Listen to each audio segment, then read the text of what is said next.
wish or desire of every person. Money goes a long way back, all the way to the 2200s BC. But it wasn't always cash like we're used to nowadays.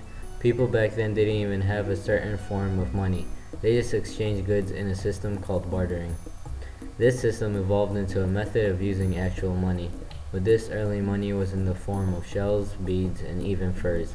As time went on and settings changed, currencies also changed, and we finally ended up with coins and cash. Before money was invented, another system was in place: barter. Back then, people didn't use money to buy goods. They used a different system named barter. Barter can be rephrased as trade. Barter started since the beginning of civilizations, and it is still used today. Around 9000 to 6000 BC, livestock was used as a medium for exchange. This could be referred to as the early dollar. Later, as agriculture grew, people used crops into the barter system. In the 17th and 18th century, people used bartering where they gave beaver pelts, corn, musket balls, nails, and deerskins. Native Americans used beads made from shells to barter. During the 1930s, money was in trouble because of the Great Depression. People made barter groups. Two of the many were called the Unemployed Citizens League of Denver and the National Development Association. In the early 1880s, during a long recession, the bartering system regained its power. It was advertised in many books and magazines. Hundreds of bartering clubs were made, and soon later, businesses started to use this system. Different currencies. Metal. Metal was very valuable. Metal was more practical, easier to transport, and more durable. As people were discovering more metals, they started spending it and using it in the barter system. Metals and coins were weighted for their worth. This took too long and was harder to do. To avoid this problem, people needed standardized sizes to secure the value of the coin. People then started naming them and shaping them into certain shapes. The names of coins are referred to their weight.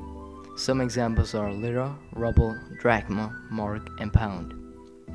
Eventually, people stopped weighing their metals and started using coins. Other nations started using this standard of commerce and started developing coins. Paper money was then introduced in Europe by Marco Polo around 680. This was a leap towards a further abstraction of money. People did not accept this currency immediately. They instead used goldsmiths' receipts, which were receipts for deposit of gold. These receipts would also be traded. Eventually, paper money became popular. Paper money was printed by the government but did not have proper backup. This was known as fiat currency. In order to change this, the US government decided to back up the money up with gold. The end of the gold standard came during World War I. The war caused the United States government to abandon its gold standard and go back to using unbacked money. The war caused inflation to increase greatly. In 1933, the US government entirely stopped the gold standard. Irony played its part too, for as the US removed the dollar's gold backing, other countries turned to it for stability. Although we still use paper money, this will not be the case forever. Money in the future will run through electronics. It has already started and will continuously expand. Currently, people are in the process of using ATMs.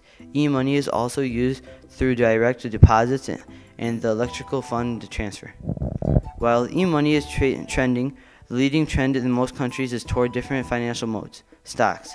In all developed economic systems, the trend has been the same. Save has moved away from traditional government and trade-based deposits to more risky security of one sort or another. This has a great negative impact and effect on individuals. Although people are attracted towards buying risky security, the stock market also has a negative effect on society. People aren't perfect. One reason why people aren't perfect is the numerous desires people have. The desire most people crave for is money. Money is spent on our future, which creates our other desires. Money has many benefits. One of the many benefits money has is the organization of our civilization on where people are placed. If money was not created, then our economy would be an enormous mess. People would refuse what they were given, but in history we see that such was not the case.